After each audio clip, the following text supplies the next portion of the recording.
La parole est à Monsieur Vincent Ledoux.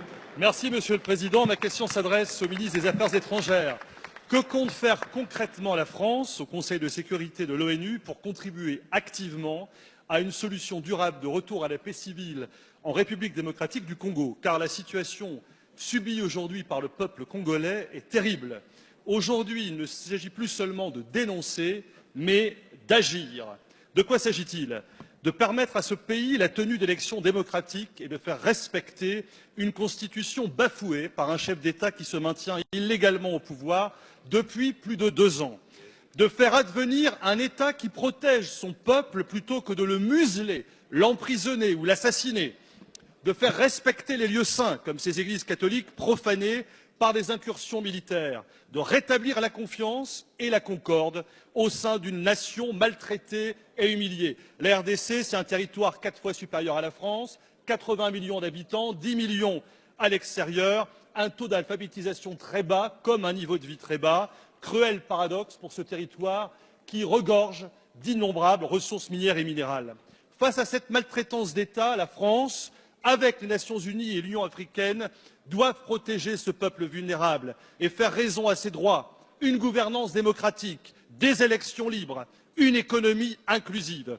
Au moment où nous réfléchissons sur l'asile et l'immigration, il serait bon de régler au plus vite cette situation qui, si elle devait malheureusement perdurer, déstabiliserait cette partie de la région des Grands Lacs et renforcerait de ce fait les flux massifs de migration vers l'Europe et la France.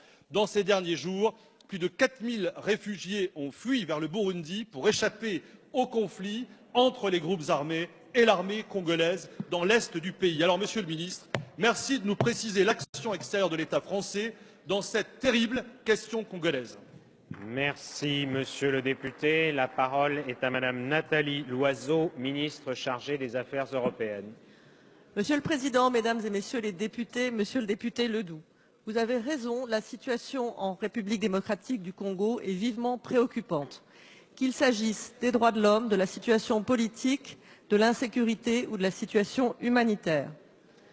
La France a fermement condamné les violences commises par les forces de sécurité lors des manifestations de décembre et de janvier.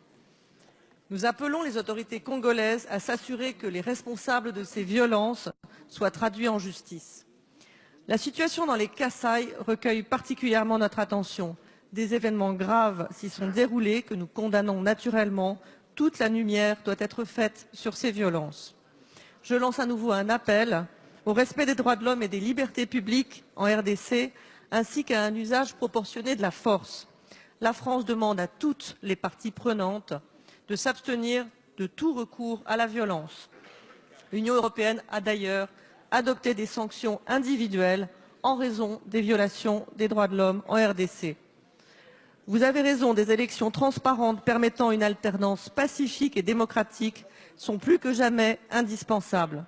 Nous appelons à leur tenue effective à la date prévue, dans le respect de la Constitution et de l'esprit de consensus qui avait prévalu lors de la signature de l'accord politique de décembre 2016.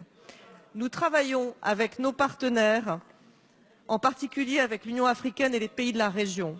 Nous soutenons l'action de la mission des Nations unies en RDC, la MONUSCO, qui paye un lourd tribut pour la protection des populations civiles. La France a par ailleurs augmenté son aide humanitaire à la RDC, qui a atteint l'année dernière 2,4 millions d'euros. Merci, Madame la Ministre.